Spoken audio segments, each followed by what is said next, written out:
Steph. How are Hi you? there. Welcome to What If I Say Yes? Nice to meet you. So please tell the audience, who are you?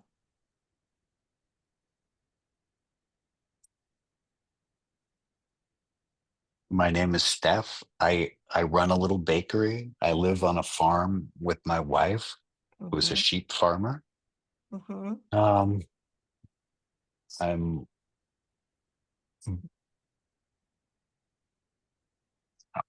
who am I? I don't know who I am. I just do this work. I go to my bakery. I try to make my bakery beautiful. I try to serve my community. I try to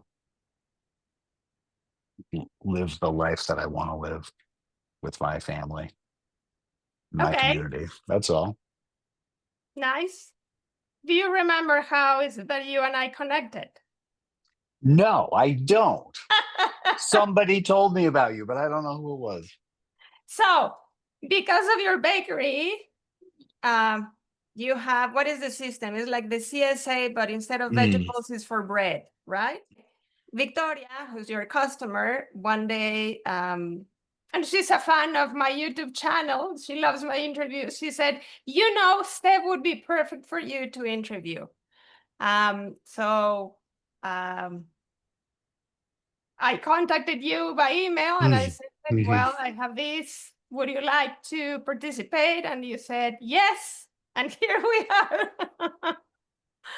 um, So, Steph, tell the audience what was a moment in your life when you asked the question, what if I say yes? You said yes and did something.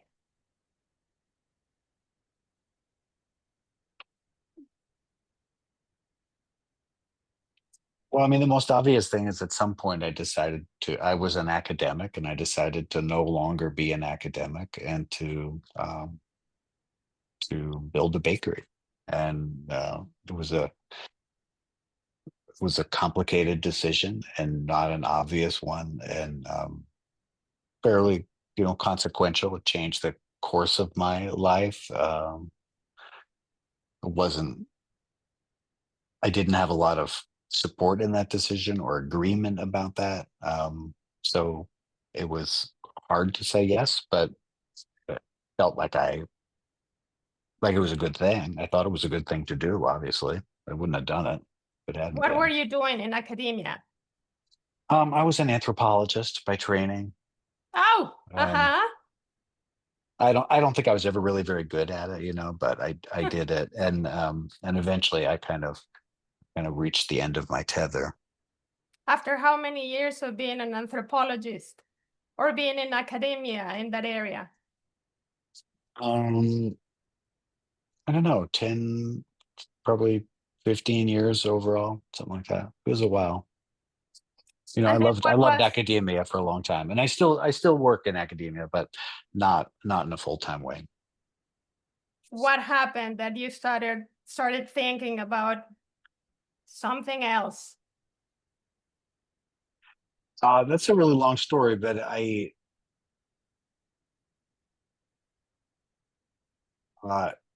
Was it a moment? Was it a process? no, nothing's a moment. I mean, nothing happens in a moment. It was a long process. It was a Mhm. slow process, um, and yeah, feeling of I just kind of reached this point where I just thought this will not work for me. I need to do something else, and I um, set about to imagine what else I might do. Mhm. And I had a number of possibilities, and I found some terrific mentors. People I had identified in the community who I just thought this person got some kind of resonance for me, and so been a just a kind of generosity of spirit. And I went to them and I said, I need help. I need help thinking. And I'm so grateful that my friends, and I hardly even knew this one. Q Cassetti is her name, and I hardly knew her. I knew her as an acquaintance, kind of, and but she was so great. She just said, "Okay, let's talk," and really helped mentor me through that process. Helped me think about the different uh, paths that I might take. Um, Can I know what were the other options beside? besides creating a bakery Oh, I was or playing a lot making of music. bread? I was playing a lot of music at the time, and I was thinking about doing music teaching. And then I thought about doing kind of uh, like tutoring kind of work. Um, but the baking part was the baking what fantasy was pretty strong, and it seemed not entirely plausible, but not completely impossible. What Um, is it that attracted you to making bread? well, I made bread for a long time. I've cooked for all my life, but Mm, when you make bread, I don't know if you ever made bread, but it's very common that people who make bread, what they make the first loaf and they eat it, and then they make the second loaf and they give it away, and that's a very beautiful thing, giving this thing that you've worked so hard to make beautiful and delicious and healthy and all that, and to mhm. give it away, and so I really liked that, and I was thinking and reading a lot about mental health and public health, and I was really feeling that the way that I wanted to think about helping my community, be healthy was through acts of generosity, by and I think that feeding people is an incredibly important way of reaching them. That's a really profound way of showing care for people, is to feed them, and it's very primal, and it's very important. And it was a good fit for me because I love to cook and I love to try to make things beautiful, and I love kind of craft work kind of things. So it seemed possible. Oh.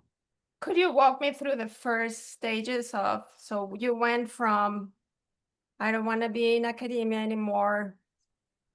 Going to explore all these other venues, and then you decided on making bread. What happened next? What happened next? Well, all these things require a lot of research because I didn't know anything about them, and so I had to learn how to I had to study and see whether thought I could actually do it, because it's easy to fantasize that you can do something, but it's different than actually being able to do it. Hmm. And I knew that I wanted to build my own oven, and I needed to study oven building, and the type of skills needed to do that. Um, and I didn't know anything about business. I didn't know how to operate a business, so I needed to study that.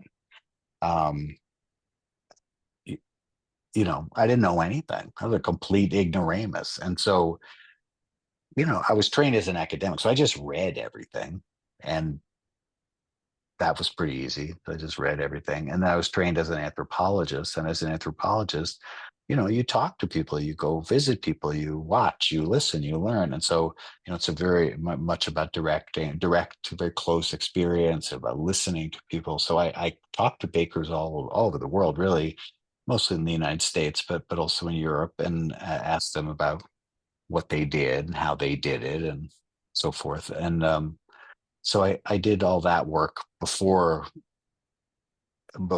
doing anything, before building anything, before having the thing itself. So that took a long time, a couple of years, year and a half, maybe, of just studying. So your academic background came in handy.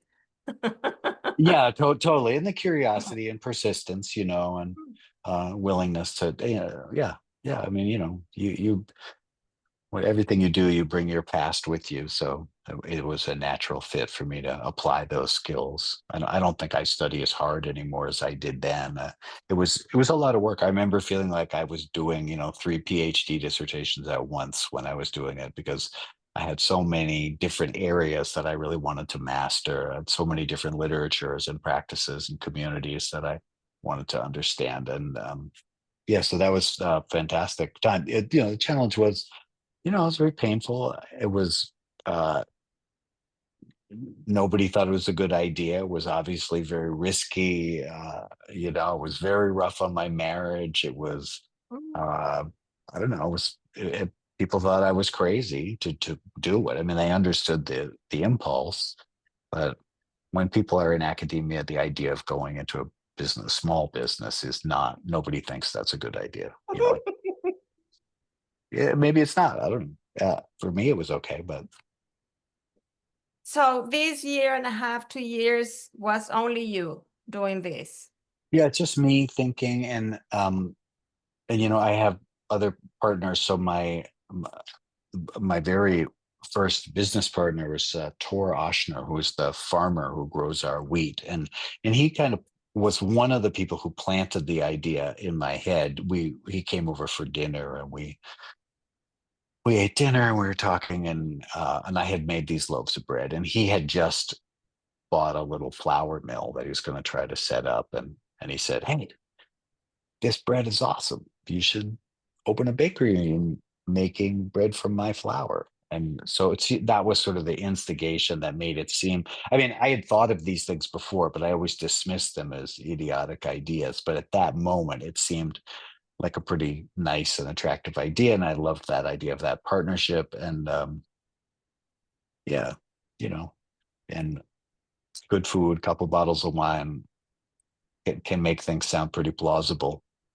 And it was, and I sat up all night and thought about, tried to figure out what the numbers would be to make it work. And it didn't seem impossible. It didn't, I'm fairly modest. Like I, d- I don't want or need a lot of money or power or anything. So that suits a baker well. Bakers don't make a lot of money, don't have a lot of power, so that's fine. And so it seemed like a plausible way to make a living and do what I wanted to do. So that's how it all started. But then making it happen after that took another year and a half, couple of years or whatever, because I was still working my other job, and I only worked on my bakery project at night and on weekends, just trying to figure it out. Oh my God, I was just picturing yourself devoting to this without academia, without your other job. No, no, I was just doing it on the side. I had another job to do, so I was just trying to learn all this stuff as I was figuring it out. Wow. Okay. And then what happened? So you've done all Well, the research. I finally figured that it was possible, and um, I went out looking for money. Had to find money. I didn't have any money, so had to find money. I had to design the building. I don't know. I had to do all the mechanical things, all the foundational kind of infrastructural things that you need to do. Which is what? You need an oven, and then what else do you need to make bread? Well, I didn't have anything, so I needed a building. I needed a building that would work as a bakery, and I needed all the tools, and I needed to build an oven, and I needed to figure out. I just had to you have to do everything from the ground up, and so yeah, I just started doing it, and designed the building, just kind of sketching, and then I was working with an Amish builder. I went to see him, and we were sitting, and I showed him my drawings, and he said, "Well, Stefan," he said, it's too small." He said, "We should plan on success." And so I said, "Oh, you might be right." So we made it bigger. It's still too small, honestly. It should have been bigger, but I really wanted to keep it small, Mm. because I wasn't at all sure it was going to work. And so we did that, and then I had to design the oven, and I didn't know how to do that. And I found people kept directing me to a guy named Billy O'Brien, and they said, "You got to talk to Billy." And I was nervous about that, because I was just feeling like I just got to do this myself. I got to figure this out. But then I did go see him, and I just loved him. I said, "Well, I want to build this bakery and build an oven," and he said, "Well," he said, "what is a loaf of bread, and what does it want?" And I thought, this is my guy. He's a philosopher, and so we talked, that day. I think we talked all day, probably 8 hours, about, the history of bread, and the different ways over time, different cultures, different places that people have made bread, and what types of tools they used, and the advantages and disadvantages and impact of those tools. Because he's a really brilliant inventor and technician and fabricator, and so we decided very rapidly to build a fairly complicated oven that I never could have built myself, you know. But I said, we can build this. He's like, yeah, we can build this. I'm like, okay, let's build it. Okay, let's go. And so we built this fantastic oven. Um, Again, that was another kind of yes, like it's a very expensive proposition and risky in the sense that neither of us knew what we were doing. Mhm. So we were just trying to work it out theoretically. What would be required to make it work, and working it out kind of in mechanical practice, like understanding how materials were fitting together. Just not always the best way to do things. It's just a way. It does not guarantee success. It's fairly risky. But it actually did work. It worked great, and it's a beautiful, beautiful oven. And um, yeah, and I treasured that relationship. And I mean, the way it ends up feeling to me is like, I said yes, but then a whole lot of other people said yes too, and that's how the bakery came to be. It was a feeling of like so many people were waiting for me to do it so they could say yes, and loan me money, or loan me their expertise, or loan me their time or their materials, or whatever, to make it happen. So Mhm. it was a lot of yeses all kind of bound together like a rope or something. So what happens between you have the building, you have the oven, you have the tools, and the first day you open? What's there in between? Well, this there was a guy, a young man who was here, and he was kind of looking for a.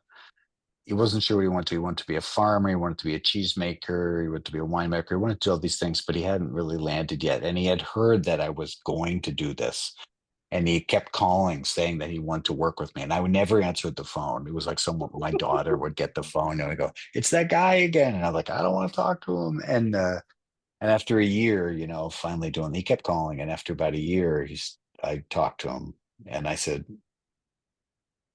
I got nothing, man. I got nothing, and if you want to come, you can come, but I can't pay you. We're not making bread. Like, there's nothing, literally nothing. And he said, okay. Um, and I said, but you understand that I can't pay you. And he said, yeah, but here's what I want. He said, I think that when you press the go button, that this thing is going to take off like a rocket. And I want to be the first person you hire. I said, okay, so he came, and um, you know, I I really like to work, and I was building the oven at that time, and yeah, I uh like to work fairly quietly, and he was a great work partner. And not everyone is, and so we really worked together beautifully, and he became a very, very close friend, and a real kind of um, he was like an angel for the bakery. He's very, very talented baker. He didn't really know how to bake at that time, but he was very talented. So he progressed really fast, and he's very devoted, and a beautiful, beautiful aesthetic, both visually and culinarily. And so, um, I think he really brought the bakery so much good. Anyway, so he was our first employee, and the two of us were just uh, we just kind of built it together and figured things out. It was a lot of fun, really hard, but but fascinating. We were working. We would work all night, and we'd have uh, bands come. We would then practice in the space while we made bread. Because we had extra space because we weren't really doing that much except practicing. And Mhm. so there was music, and we had groups of students come from Cornell to help us, and um, yeah, it was a fascinating period. What year was it when you finally could hire him?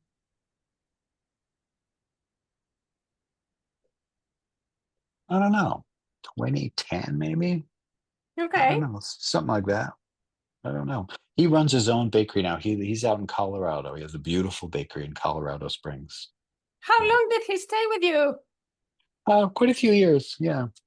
Yeah, and he learned his trade, and he was quite religious, and he found a religious community in Colorado Springs, a Russian Orthodox church that he wanted to be part of, and so he moved out there and set up his bakery called Nightingale Breads. And it's very lovely, and he's a great baker, and yeah, he has a great business mind, much better business mind than I do, and so his bakery is thriving, doing quite well. Hmm.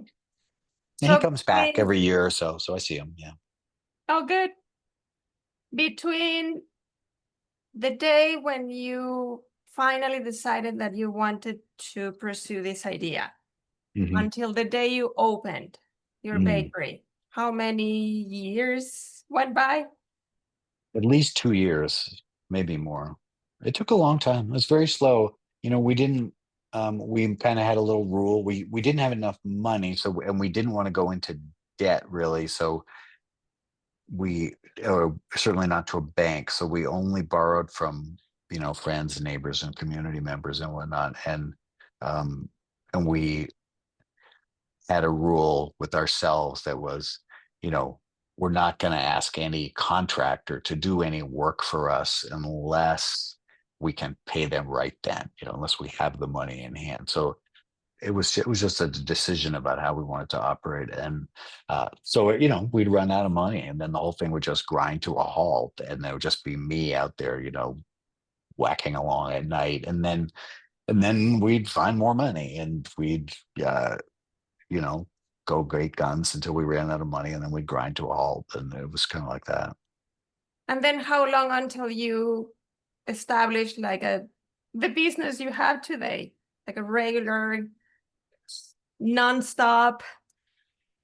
Well, I can tell you that every year, like we basically run a year that starts in January and Mm-hmm. and it ends in middle of December. And then we take a few weeks off. We all take a few weeks off. And, every time we get to that place right before Christmas where we take time off, I always think, amazing. We made it through another year. So every year So is a gift. every No, it's not. every year, every year I think that. I don't think, oh yeah, we're gonna make it. I think every year I just think, Okay. wow, amazing. We made it another year. Mm-hmm. It's not for the faint of heart, this kind of business. It's you get better at stress, but it's fairly stressful. How did you come up with the name of the bakery? And what is the name of the bakery? The bakery is called the Wide Awake Bakery. So we were when we were first thinking about the bakery, we drew a circle around it, around our location of about 8 or 10 miles. And we realized that within that circle, there were so many great food makers, just fantastic vegetable farmers and cheese makers and charcuterie and, meat farmers and fermenters of every kind, there's everything, it's because where we live, Finger Lakes, it's a, it's a treasure, a culinary, cornucopia for real. It's amazing. And so we had this vision of the bread like being part of that community as like going under everything. You're a cheesemaker, the bread goes under the cheese, go under your sliced tomatoes, go under your charcuterie, kind of lift it up, Mhm. and and the bread is like the servant of the other foods. And then we were on a totally different train of thought. We were kind of wishing that there was that to get to the other side of the lake, we didn't have to drive all the way around. Okay. And we learned that there used to be a ferry boat that went across Cuga Lake, and it was called the Ferry Wide Awake. And the Ferry Wide Awake picked people up, and it carried them across the lake. And we thought, that's what we're trying to do here. So that's what we are. So that's why we're the Wide Awake Bakery. So you're the It's bridge. We're the ferry boat. Yeah.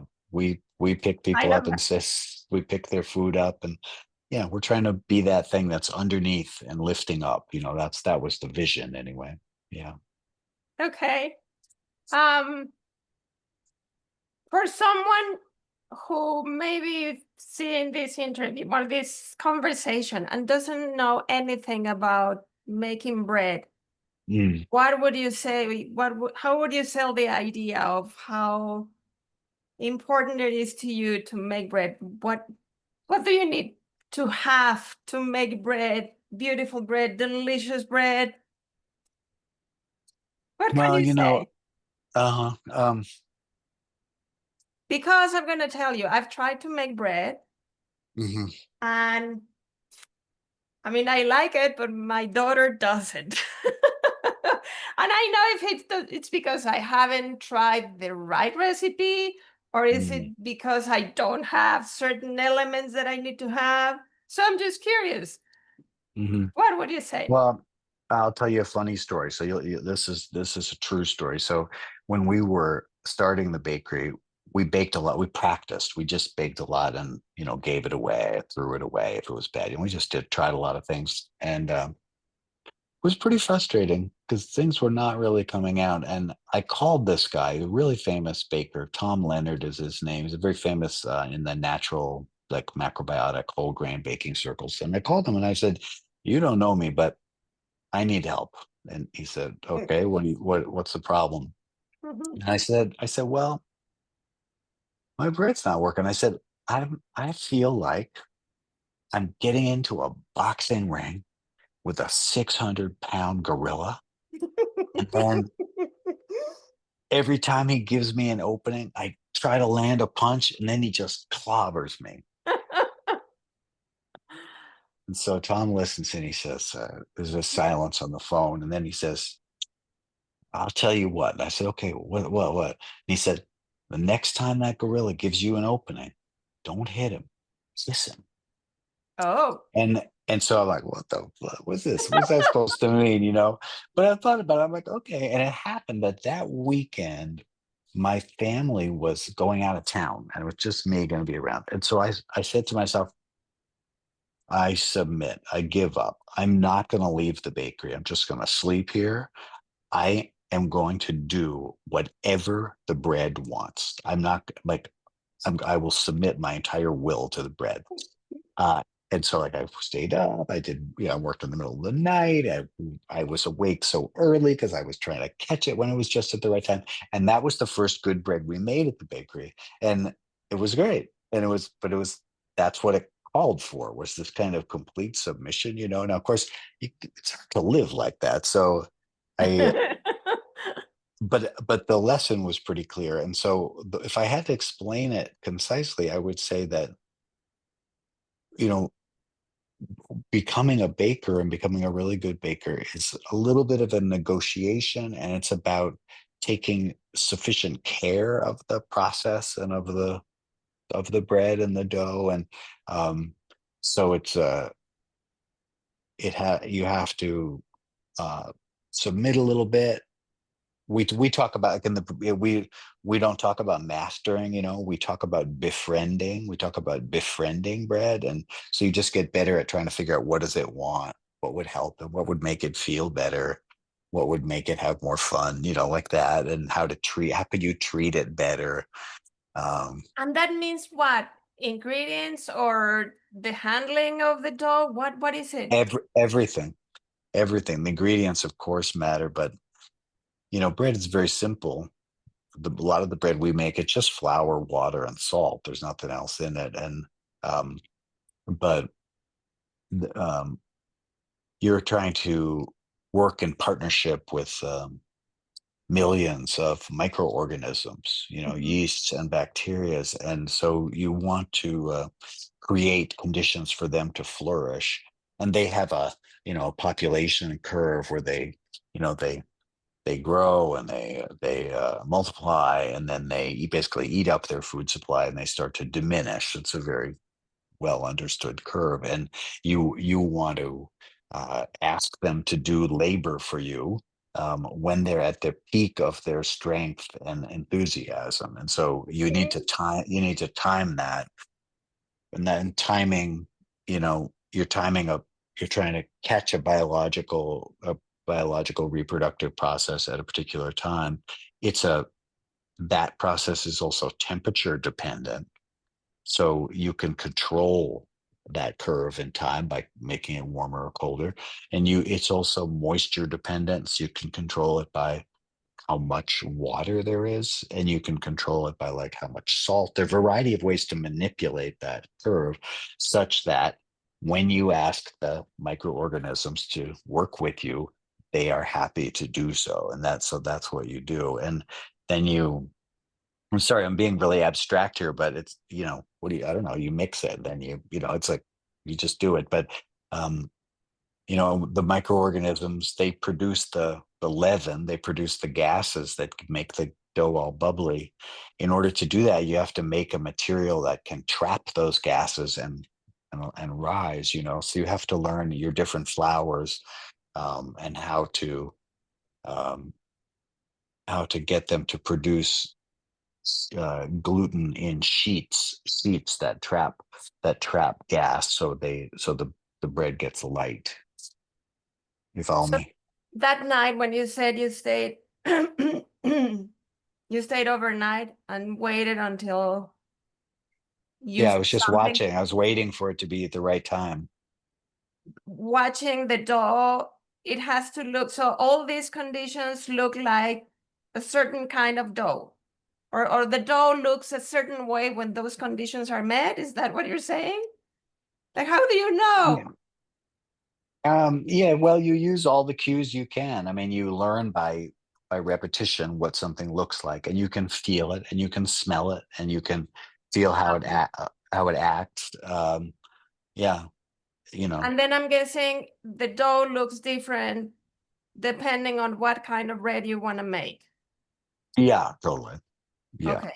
So the very first thing to do to become a baker is to learn to envision. It's like any other kind of creative act. It's not you don't become a painter by painting by numbers. You become a painter by having a vision of something and then failing to do it. That's what we do. We fail to do what we want to do. And so you have a vision of what you're trying to create, and you just keep trying. Now, It's if we say you're making bread, depending on who's watching this, they're going to have a different picture in their mind. So let's just go into detail. When you started making bread, what bread were you making? And then how has that evolved through the years? What are you making now, for example, I suppose, or compared to what you started with? well, we work in partnership with our miller and our farmer. So we work with a mill called Farmer Ground Flour, and they grind our grain, and the grain comes from my friend Tor and his farm. And we use another miller outside Montreal who makes really beautiful flour. We use his flour. And we've always made a lot of different breads. I've always felt like when I try to bring bread to my table for my customers, I want to give them the opportunity to choose something from any quadrant of the bread universe. So some breads are very light, and they only last a day. They have an 8-hour lifespan, and some breads are very dense. And they're Give whole me names. grain. Well, so for example, you can make a baguette, a white baguette. Well, a white Okay. baguette, it's only going to last 8 hours. I mean, it's not meant to last more than that. It's just meant to be eaten right away. And Okay. um, a German rye bread, a Vollkornbrot made of 100% rye bread, and seeds or something, is very, very dense. Mm. And you bake it, and then you can't even eat it for 24 hours because it needs to settle. And then after that, it'll stay good for weeks. It gets pretty hard, but it's still great. And so, Okay. and there's bread everywhere in between. So, some bread is, yeah. I mean, there's every kind of bread. I know that's not very helpful, but there are many. Let me just put it to you this way: between those two things, basically rock solid bread that lasts for weeks or months, and a very light bread that lasts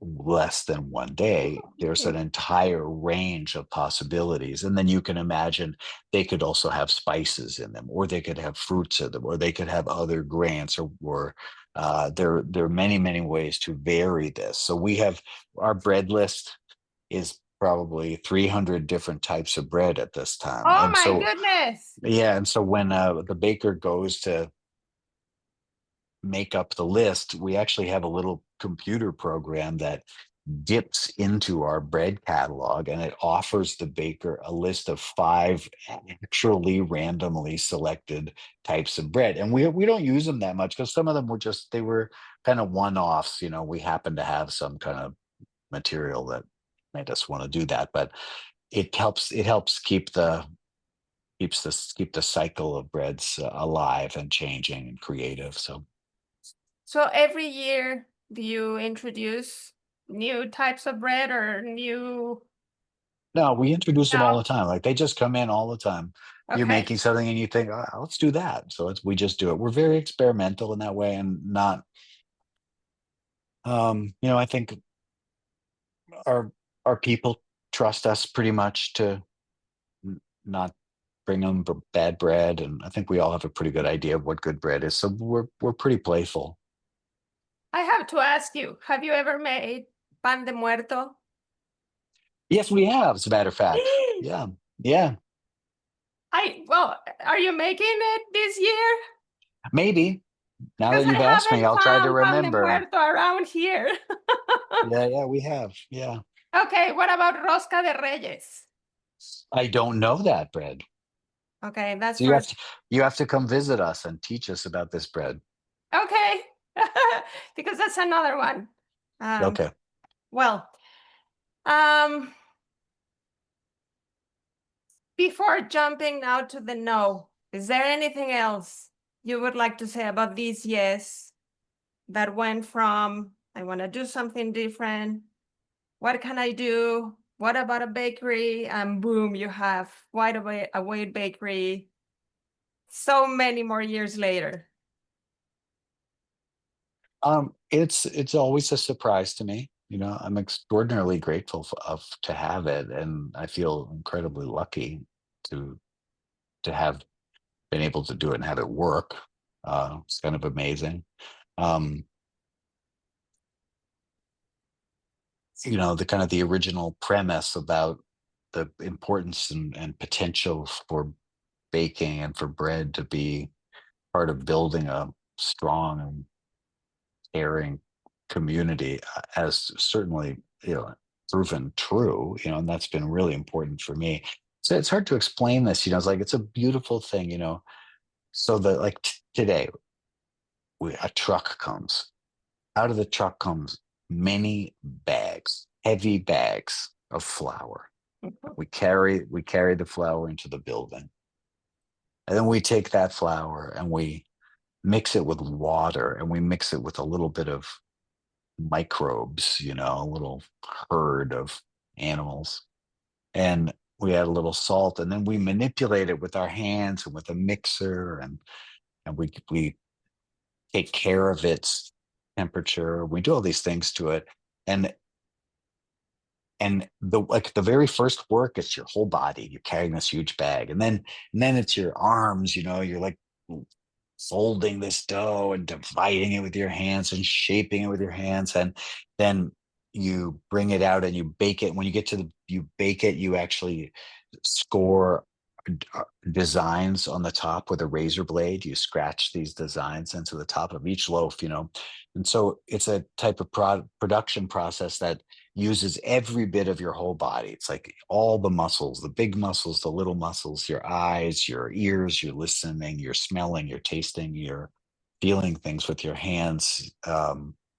And then you send it out into the world, and the people in your community eat it, mhm, and it becomes the cells of their bodies. mhm, I find this completely mind blowing.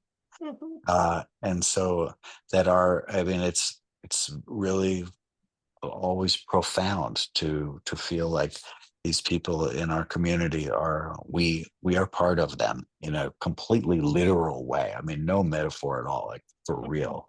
Uh, so that's that's an incredibly special thing. And there's a related, almost mirror image feeling.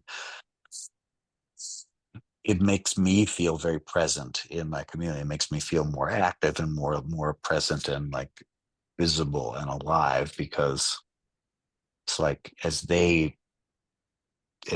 our work becomes those bodies, it's like we become more embodied and more present. It's kind of hard to explain, but it's a very profound experience. You know, on a day-to-day basis, you're just doing the work, but uh, you also rise out of that labor relatively often to suddenly be aware of the profundity of the process. You know, it's really cool. It sounds lovely.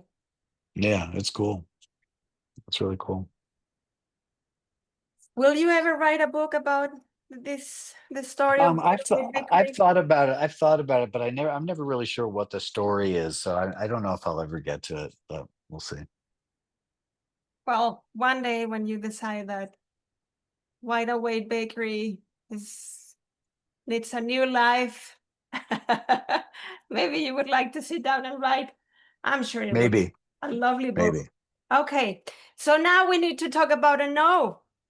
What other moment in your life you decided that saying no was a much better decision than saying yes?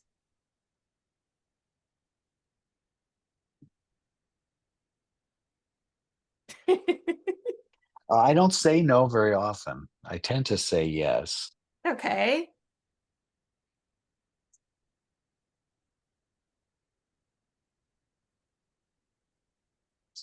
Can you No. remember the last time you said no to something?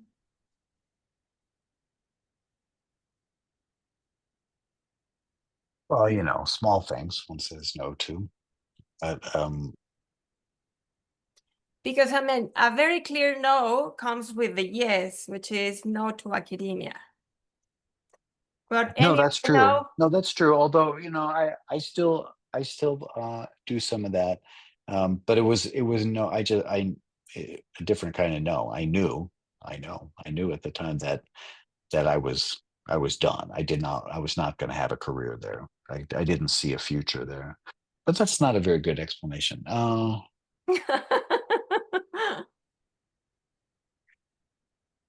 Yeah, I don't know. In the course of this whole project of Wide Awake Bakery, was there ever a moment when you had to set a limit and say no to something? Well, And we say no all the time. I mean, you know, we say no all the time. Like we're not service driven in that way. Like we don't. It's not like basically this whole business is structured around the baker's whim, and it's a backwards business. So we don't just take any order, and we're not. I've never been that interested in growing particularly large, and I don't want to grow that much. So I don't say yes all the time, and Mhm. basically we've just been saying no more often. And we have a store now, so we're selling a lot of the stuff ourselves, and so that's yes to us and no to other people. And you know, it's hard to say no. uh, on the other hand, I think it's good. I think it's given an opportunity for some other bakeries to come up and fill that space, you know, because we obviously can't serve everybody. So it's good for the you know, the bakery ecosystem. um, and and that's good for the community. Yeah, I don't know. I don't say no that much. I tend to say yes and just see what happens. I think I annoy people in that way. Um, But it seems to me that then um, once you said this yes and you created this beautiful project, the no's that come with this are to protect what you want of this project. So yeah, yeah, you that's don't want true. it to become this huge enterprise that's going to be global and you're going to. No, those No. no's protect Yeah, your yeah, that's idea, right. your philosophy, your sense of this is the business that I want to have, I want to make. Yeah, I mean, but I don't really see it as it is about no, but I prefer to understand it as yes. Like I do see this. It's not a utopian project exactly. It's more aesthetic almost like, but it's like I and it starts quite selfishly. It's like I would prefer to be happy. That's like I prefer that. And so I I want to try to build conditions in which I can be happy. And part of that is like I I love feeding people. I want to have strong community. I do not want to be driven by money. I do want to work with closely with other people. I do want to make things that I think are beautiful. Mhm. Um, so in that way, they are about exclusion, right? Because I'm denying a whole bunch of things, but I tend to think of it more like, well, I'm just trying to build this thing. I see the whole thing as a giant art project. It's not like I always called it the project, not the bakery or the business. It's always just the project because it's a very multifaceted thing about it's about values and it's about, I mean, you can imagine it all, it's about the product, it's about the people, it's about training people and giving people, bakeries are funny. They're like, people come to work in bakeries often when they don't really like the rest of the world that much. Uh, because they're kind of protected spaces and people they can be, if the vibe is right, they can be very caring of each other. And there's a lot of support in a good bakery. And it's very collaboratively creative, which is really, people really thrive in that. So it helps people thrive who are not really built for, uh, you know, traditional capitalist stuff. So we capture a lot of artists and musicians and former academics, and that's the kind of people we end up working with. And I love hanging around with those people. I just love it. Like they're exactly who I want to hang around with. So it's like, yeah, there are no's, but those no's are it's more about yes. And also, as you mentioned, the no's that you take to protect your project allow space for other people to come up with new yeses in terms of and Absolutely, create their own absolutely, projects. absolutely, Okay. absolutely. You mentioned at the beginning that you like to play music. How did music became or not be part of Wide Awake Bakery? Has it been part of Well, the at the very beginning, before we sold anything, we would make bread and we would bring it to square dances. That was the first thing. Oh, Just give it away.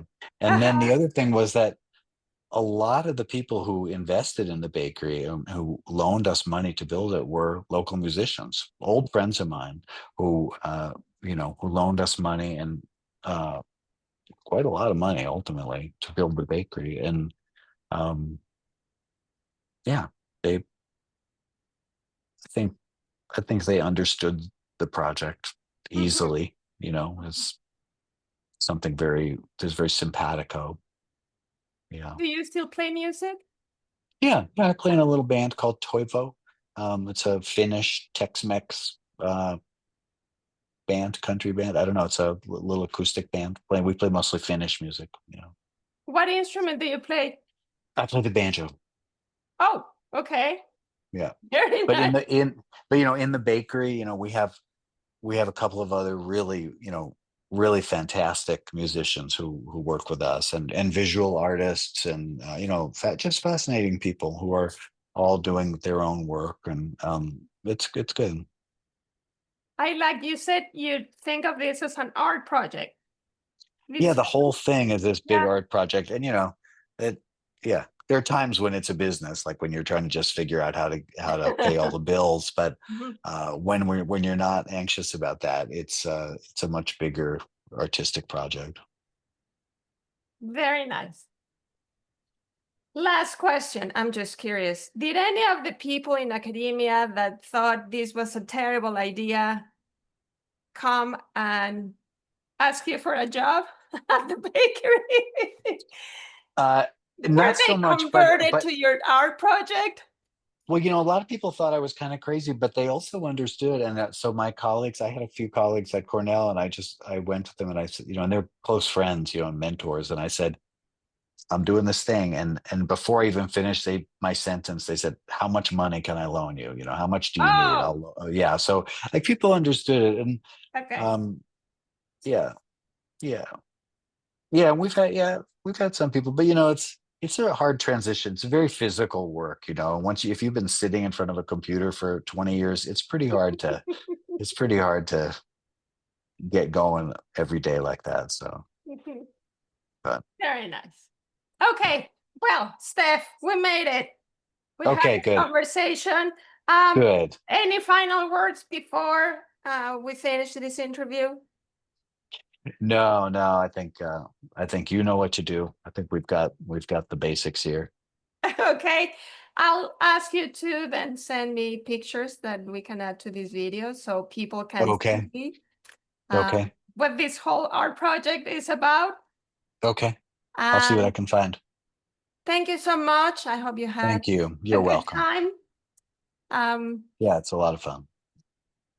I'll send you an email just with the few reminders. Thank you so Very much, good. Steph. Okay. Bye. See Bye. you, Lucia.